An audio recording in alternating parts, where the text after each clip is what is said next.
Hello, Cancer. It's umomgtarot, and this is your, what is it? If someone secretly don't want you to know this. They don't want you to know this. Tarot card reading, and let's look at your person's 3 cards. So these 3 cards are coming from the astrology reading cards. This is going to represent their sun, moon, rising, or just the kind of the overall vibe that they're bringing to the situation. So let's have a look, Cancer. So the first card you have is Virgo. So the energy around you is dutiful, hesitant, and humble, with a discriminating, diligent, and painstaking air. Okay, that's a Virgo, so you got an earth sign. They're very practical, but they're also very sensitive and conservative. Then you have, oh, quite the opposite. You have Sagittarius, freedom-loving Sagittarius. And the energy imbues power, superior confidence, and enthusiasm, with faith, good fortune, and authority. Now, Sagittarius is a fire sign, and it brings about that Jupiter energy, which is growth, expansion, enlightenment, change, synthesis. And your final card is Pisces. So with Pisces, the energy is wistful, endlessly loving, compassionate, and forgiving. It confuses and softens resolve. So we have 3 cards. They're 3 mutable signs, so they're adaptable to change, which is an indicator right there of what's about to happen here. And then we have the fact that Virgo and Pisces are each other's polarities, in that they're the opposing signs to each other, but they both carry a level of sensitivity, so noted. And then we have Sagittarius and Pisces, who are ruled by the planet Jupiter. Pisces, of course, is also ruled by Neptune, but there's growth, expansion, there's a double value of that as well. So let us have a look at what this energy doesn't want you to know. Virgo, Sagittarius, Pisces energy, what do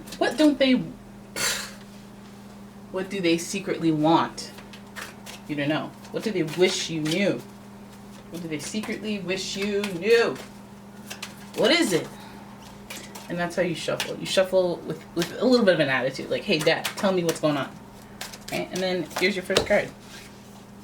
3 of Pentacles in reverse.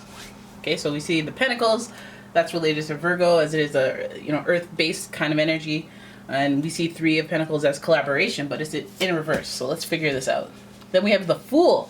And the Fool is giving us Uranus energy, which is the planet of surprise and rebellion and change, transformation, revolution, all that stuff, just like Aquarius energy. So then we have the 8 of Swords. Okay, now we're starting to see. Now we're starting to see, even though they're blindfolded, we're starting to see what's really going on, and they're feeling a little restricted, a little trapped. So then our next card is the Devil, and the Devil is associated with Capricorn. And Capricorn, it's giving us that luxurious, that overly too muching energy, where overindulgence is key here when you're thinking about it. But this also speaks to temptation. So let's keep going. And your final, oh my goodness.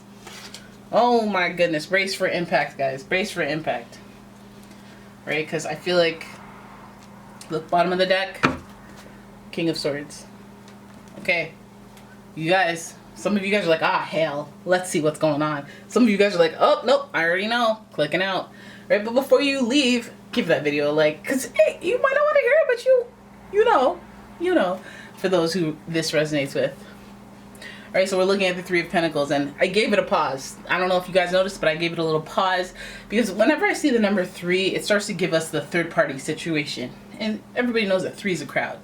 So the 3-way Pentacle energy, I'm talking work, I'm talking somebody that is combined, somebody that is integrated into the situation through business, work, lifestyle. That could be health, it could be like a babysitter, it could be somebody who's directly involved in your lifestyle and has somewhat of a stake in the collaboration with you and this other person. So, that was already not on the up and up, so I'm suspicious. Is there somebody at work that we need to think about? Because they're holding secrets and they don't want you to know. So what's this extra time they're spending at work? What's this extra situation that involves business? You let me know, you cross watchers. All right, then we have the Fool, and this is what semi-alarmed me. Okay, the Fool in reverse is we're taking risks, but we're being naive, which means this person may be taking some risks at work, And I wouldn't have went to the emotional stuff, but we got to the Two of Cups, and there's a lot of sensitivity around this energy. We know about Virgo and the secretiveness that they do. They like to orchestrate lifestyles between each other. Like, they have a group of friends, and those people don't know their other group of friends. They have this other group of friends that they use for sports. This other group of friends, makeup. This other friend, they like astrology. You know, they keep worlds apart. So it gives me that orchestration type feel. And that's usually how they finesse their way into situations where they don't want their worlds to collide. It makes me feel weird because we're heading from taking leaps of faith, taking risks, being a little naive and unresearched on that risk that you're taking. And then we get into the Eight of Swords. So we head into the Eight of Swords feeling restricted, feeling trapped, feeling like, you know, the solutions are right in front of us, are right beside us, all around us, but not taking it, can't see it. It's not an option almost. And it's in their own mind. So I feel like this person has put themselves in this situation where they feel trapped. And it may be because, again, the three-way collaboration, being naive, heading into something. And this could very well be about work, like getting into a project, getting into a role, make a decision about work that interferes with your lifestyle. This person, like, it's either they're busy with work, they feel trapped, they feel stuck, or like they took a risk, a leap of faith, but then now they're stuck in it, they have to deal with it. And I mean, they could walk away, they could resolve their own situation, but they just feel stuck right now. And I think that they feel stuck because of the glitz, the glamour, the indulgence factor. The Devil card is right next to it, and who feels trapped when they're enjoying stuff or indulging in something they like? It's the people that overindulge, right? So then they feel stuck in the situation. So this may be about work and responsibilities at work, but I feel like this is more about like love and relationships where they're in a third party situation and now they're trapped in a situation. I love her, but I love her too. I love them. No, I like them. First we were just playing around, just some harmless flirting, whatever. But now we're in too deep. Now we kind of, and then I thought this was just going to be a fling or whatever. Now it's such a feels, and there's investments, and now I'm in a situation, and it's like, you could just end it. It's like, it's not that simple. It's not that simple. There's a little bit of deviance in there with the Devil card. There's a little bit of overindulging, and like you having your cake and you're eating it too, and it ain't right, it ain't cute. Now it doesn't, like, look at all this. This feels like an inner battle more than anything else. Like maybe you're kind of not like truly together, and they just don't want you to know about anybody else.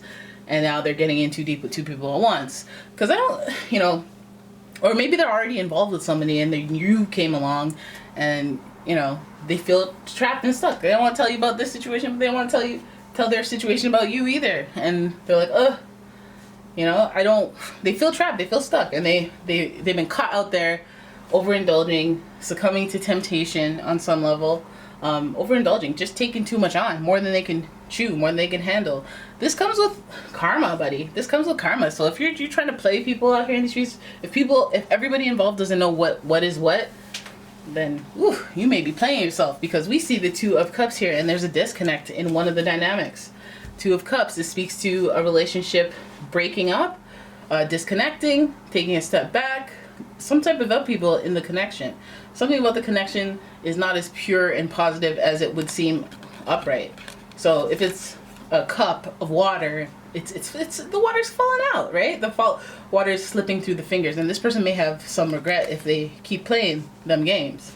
Now, the Two of Cups is usually such a happy sign relationship. So if you're in this relationship with a person and they secretly don't wish you knew this, then it feels like they're overindulging, if you know what I mean. They're taking on too much of one thing, one person, one assignment, and it's really caught them up in a place where they're stuck, they're still, and now they're limited. Their resources are limited, and it is up to them what they do next. They could very well be like, all right, I'm done with this, or I'm gonna put more energy into one thing and pause on this, or come up with some sort of viable solution. But this person feels trapped and stuck, and they feel like, it might even be stuck in the mind. They're not resourcefulness ain't there, because again, overindulging, not really seeing things for what they are, or seeing them in a way that they can like just take advantage of or benefit. And maybe they don't see the errors of that. Maybe they go, hey, it's a free will. We can do all this stuff. I'm legally not in trouble. Like, you know what I mean? I could play games. I'm young, or I could play games. I'm as faithful as my options, you know? That's as my opportunities. So this person's feeling like they're giving some energy of like, I don't want you to know that I'm in this state, but I got this going on, I got that going on with this person, and I'm stuck in a situation, and it feels like a lot of pressure. Of course, the answers are in front of me, so don't get fooled. Don't believe that this person is helpless if they do like seem like they're off or like something's going on. Don't necessarily just be like, oh, you feel off, oh god, that sucks, because then you're freeing up their time to go, you know, be all weird and manipulative or orchestrative. We see a disconnect. That might be you, that might be the other person. You let me know, you know, you let me know, because we see them bound to something, bound to someone. These two people are tethered to each other, but they're free to go at any time they want. Again, another indication that this person, you could fix this problem. You could do the right thing, but you like that. You like what you're getting away with. You enjoy the risk, the reward. But it could cost you. It could cost you. And it might cost you a Cancer, a very nice Cancer that is loving, sensitive, caring, creative, and makes a house feel like a home. And you're going to put that on the line just for some afternoon special? Anyways, so there it is. That's your reading.